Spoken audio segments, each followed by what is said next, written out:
into my desk where I started Fathom5. This was me, right here.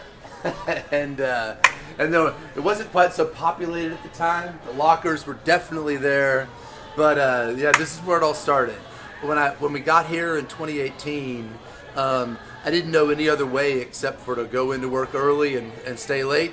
So I would be in here before the sun came up, and then I would be leaving when the sun went down. So I was logging like 14, 18 hours a day in this chair, and that's where it all began.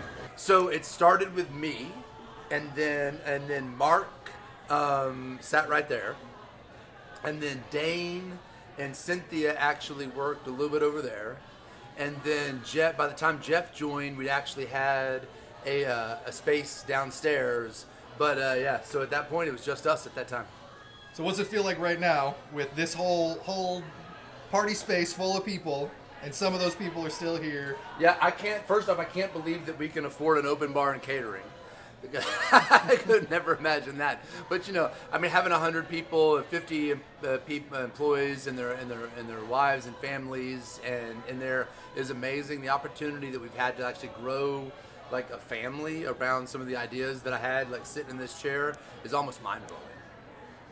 Awesome. Any parting words before we go, and I'll let you get back to the party? Let me think. Like every time I think about what it was like doing it by myself, or doing it with everybody who's part of the team now, like this was the dream. It was never a dream about me. It was a dream about building a team, and the fact that that's coming true is just amazing.